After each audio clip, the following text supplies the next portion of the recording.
What's going on, everyone? I have a video for y'all today going from a V6 to a V8 and making the swap. I picked up a motor from the junkyard and put some of the parts on that I had from my collection into the engine, and this is the video that's going to be showing the whole process from receiving it to dropping it in. Okay, so this is the new engine that I picked up. It's from a 1998 Mercury Mountaineer 5.0 with the GT40P heads.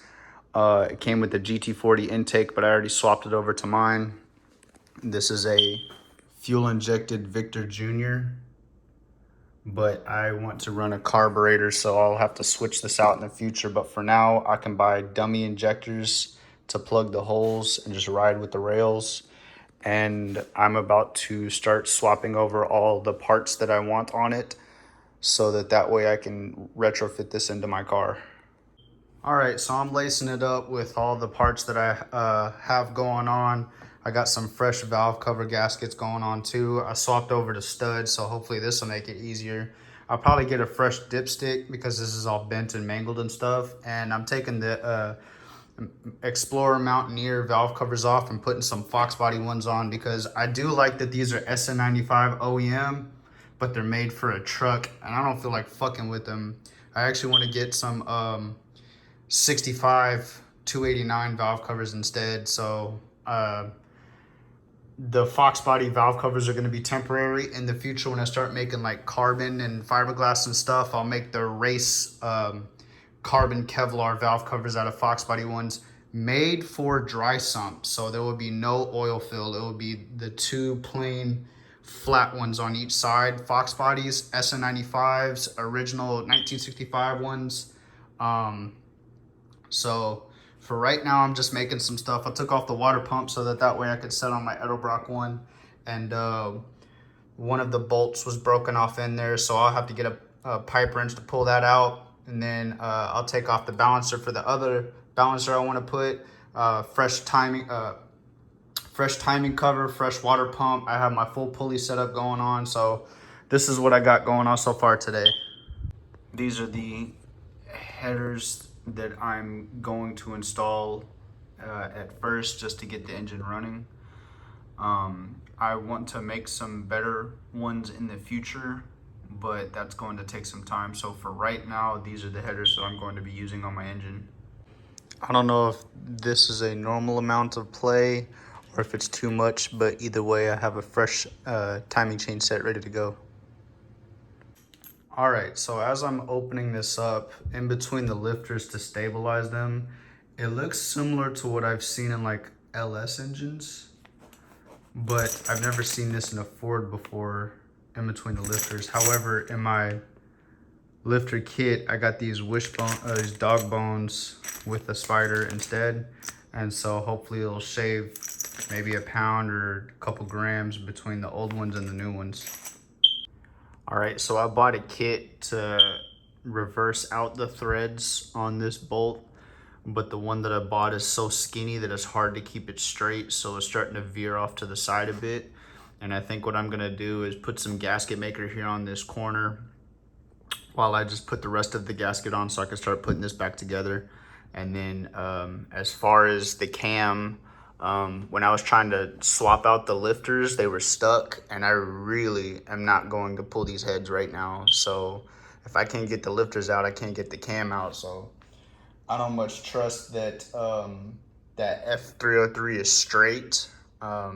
These blocks are notorious for splitting in half, and of course bent cranks cause the blocks to split in half, but there's no telling what a bent camshaft could do as well. So I don't even want to find out, on top of the lifters being stuck. So stock lifters, stock cam, don't want to pull the heads, and I'm gonna put this fresh timing chain set on it, and I have my distributor installed. Okay, just to clarify what I meant about the lifters, they're not sticking, they move up and down freely. I'm not able to pull them out of the bore, and when I had looked it up, it said that it was because of buildup making them stay in the bore. And when I was looking in the lifter valley, there was like some buildup. So I have an assumption that that's what that is. That's what it most likely is. But they do move freely. When I first got the engine, I was able to turn it over with no issues at all. On the old valve covers with the original argent color, there's like layers upon layers of it. Like this is the bare cast metal up underneath it, and then you can see how thick that shit was on. So I ended up stripping down the one with the oil fill already and getting it painted up, and ta-da! So this isn't perfect. We'll have to touch it up, but it's good enough for now. And in the future, I'll have a much nicer finish, but this is just a rattle can job. I didn't have any tape. I didn't have any sort of razor blades to cut any of this, whatever. So this is, I literally like wrapped the oil fill with a piece of plastic and tied it while I painted up all the rest. And I had to like hold paper while I was painting it. I got that shit all over my hands. So this is a quick, fast, and a hurry paint job. But it's a lot nicer than the other stuff, because even though I put down plenty of layers, like I did 5 layers of the blue and then 3 layers of the base coat, the primer, 3 layers of primer, 5 layers of blue. I think I did 4 or 5 layers of black. But I was impatient, didn't let it dry as I was painting it, so that's why it kind of peeled off a little bit. But I mean, for the most part, it's coming out pretty nice. It's going to be a mostly black engine with Ford blue valve covers, and it's going to have a Ford blue air cleaner. So I think this will look pretty nice under the hood. Word of advice: if you ever have brand new parts that are threaded, go ahead and chase out the threads. It does not matter that they are brand new or used. My bell housing is used. I chased the threads between the bell housing and the transmission, and it worked wonders for me. Right now I'm putting in my new ARP stuff to kind of mock everything up and whatever, and it's giving me a hard time. Chase it with the threads, and the bolts should go all the way down with just your hands, and then you tighten with the tool. There should be no fighting and resistance with any sort of bolts at all. So if it's giving you a hard time, chase it with the correct thread chaser, and then it should be a piece of cake. I already did the block. I already did the water pump. Now I'm doing the timing cover. I'm trying to get a close-up of this. See, this is brand spanking new, and it's got bits of aluminum coming out. Brand new timing cover. You hit it with the thread chaser, and all this gunk starts coming out. And that way, your brand new hardware goes in nice and fresh. You should be able to do it with just your hands. And see, this is the first time I've gone through this hole, so it's still snagging a bit. I can't really twist it out with my hands. But the other ones, let's see, this one for example, I hit it twice, and I should be able to just see, like butter, easy peasy. So this is why you chase the threads in all your new parts. Okay, so coming out of the Ford Explorer, it came with this weird oil filter adapter that relocates the adapter a few inches away, but also runs the water pump feed through it. But attached to the block is a female fitting, and the Ford Racing Fox body fitting, whatever, here's the part number. The Ford Racing filter fits a male fitting, not a female, so I bought an adapter to get this swapped out. But I thought that this was fairly strange that these engines would come with something like this, because I've never seen that before. I can understand a simple adapter to relocate it, but to also run the water through it too, that's the first time I've ever seen this before. And for now, we finally say goodbye to the V6. I'm about to pull the motor out, set it aside, and then drop the small block in after I get my crankshaft front seal pressed in. So engine out tonight. Tomorrow the new engine's going into the car. It's like 3 a.m. and it's 80 degrees outside, because during the day It gets up to like 100 right now. So I managed to find a couple days off of work to do this engine swap, and whole thing start to finish in 4 days all by myself. I ain't too shabby. I got the engine bay fully painted up. I had to hit the corners, the back corners, so that it's all the way black front to back. And then for right now, I'm patching the holes with aluminum sheets as panels. So I got one over there. I'm gonna cover up a couple of these holes.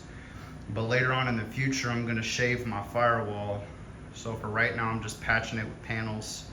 And I already have my holes drilled for my brand new brake lines. So that way they can run along the firewall behind the engine. And then, as I said on my previous video, the passenger front and the complete rear going through this hole, and then the driver's side's going through that hole.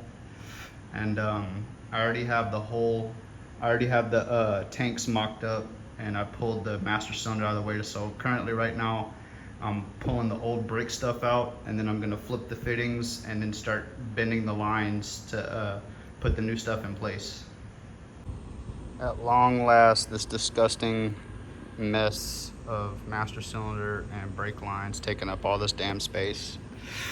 I got the closest I could to the original brake lines. It said that this one is coated, and I thought it would be black, but this is like a off green grayish color. I don't know, I'm colorblind. This shit looks brown on camera, but I thought it was gonna be a pretty close match, and I mean it is. But I'm gonna cut all the fittings off and then start flaring this. It looks like 2 doubles and a single, but I haven't looked up the reference yet, so that's what it's looking like so far. So I'm going to cut the fittings off and start putting it on this. And then I already have the rears up where I want them, and then I just have to flip the fronts. All right, so today I got my front crank seal pressed on. Guy was nice enough to do it for me real quick for free.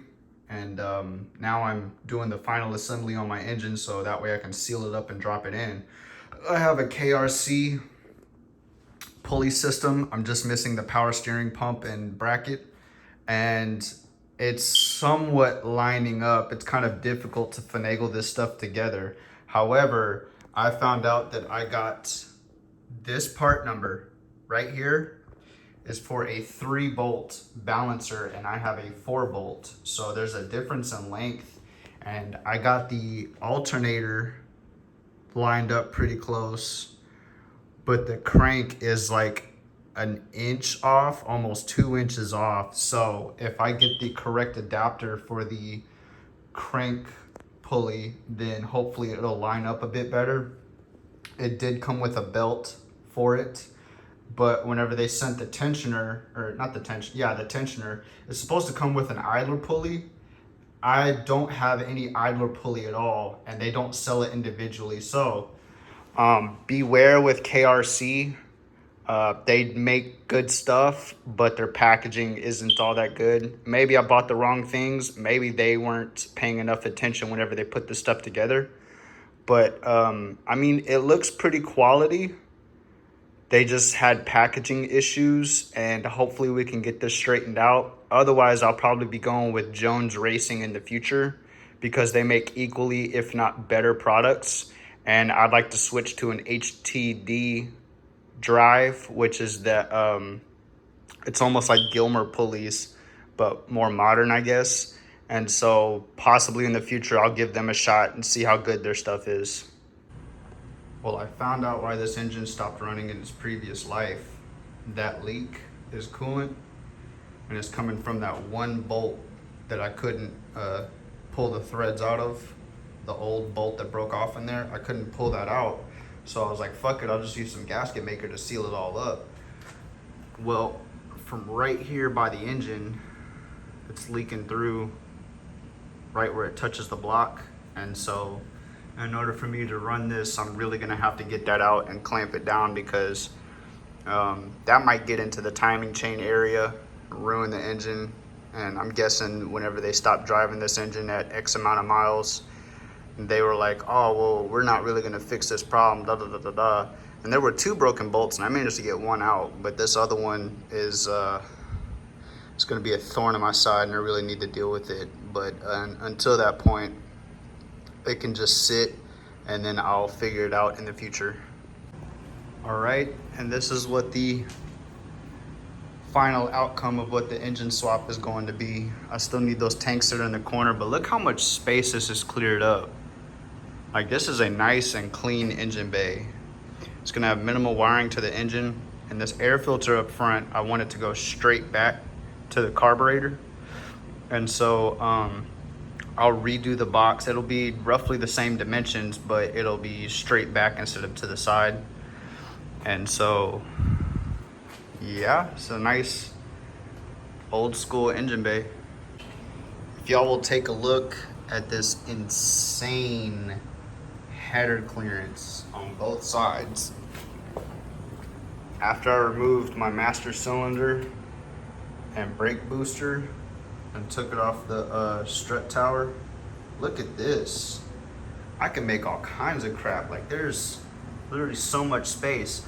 On the previous engine, I had to crawl up underneath the car to do the nut on my motor mounts, but I can literally reach my hand through here and I can do the motor mounts from the top. So that's actually a really nice plus, is I can do the motor mounts from the top. I mean, look at this. I can reach my hand down in there and do them. So big plus to the engine space. All right, that's going to wrap up today's video. I'm not used to making longer videos, so sorry if I was droning on. Now that I have the engine in my car, I just need small stuff like a starter, fluids, get that bolt tapped out, finish up my brake lines and have the fittings put on and bent into place. So right now, I've never done brake lines before, and so I'm literally learning how to bend. I have the tools, but I don't know how to do the mock-up, and so I need to make sure every bend counts. And so I got to do my brake lines. Then I need stuff like a starter. I have a hydraulic clutch kit now. I need the master cylinders for my brakes, so I have everything except the master cylinders and the hoses. And yeah, rewire everything in the car, get the front end straightened out, and it's ready for the streets. See y'all next time.